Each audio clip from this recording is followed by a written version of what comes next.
समस्त भक्तों की कामनाओं को पूर्ण करने के लिए, समस्त शत्रुओं के नाश के लिए माँ धूमावती का आवाहन और पूजन किया जाता है।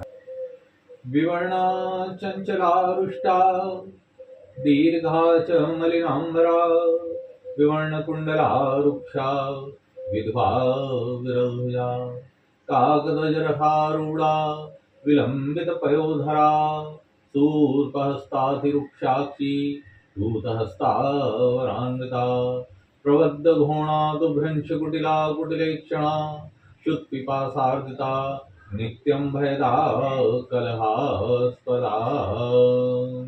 ओम धूम धूमाय नमः। जय मां धूमावती। मित्रों, आज मैं आपको महाविद्याओं के अंतर्गत आने वाली 7वीं महाविद्या धूमावती के संबंध में बताने जा रहा हूं।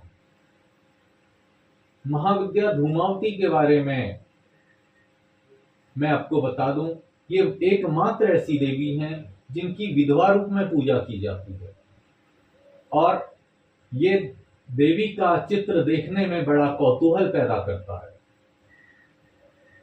अब लोगों के मन में जिज्ञासा होती है कि आखिर मां के इस स्वरूप की विधवा रूप में पूजा क्यों होती है।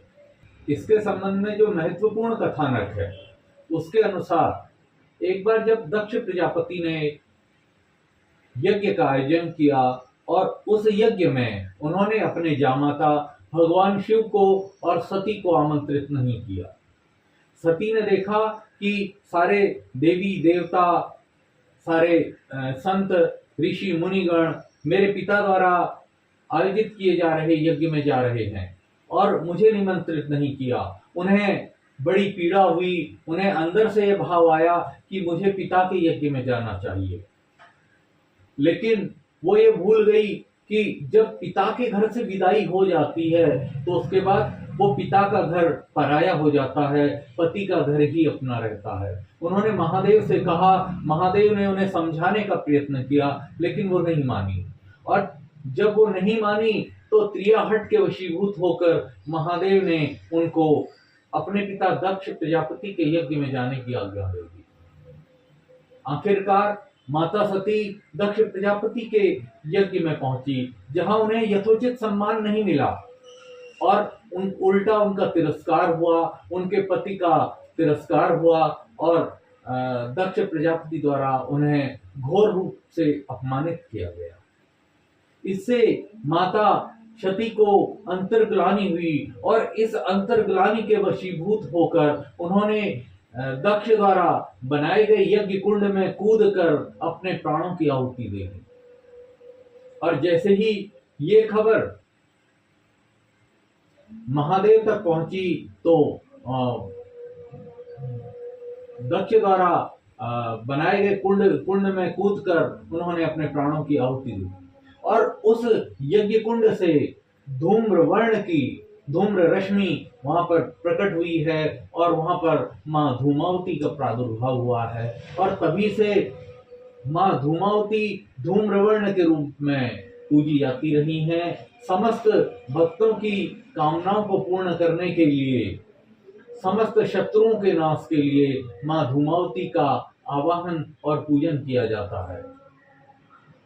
और इसके संबंध में एक अन्य कथानक और आता है जिसमें महादेव तपस्या कर रहे हैं और माता सती भूख से अति व्याकुल हो जाती हैं।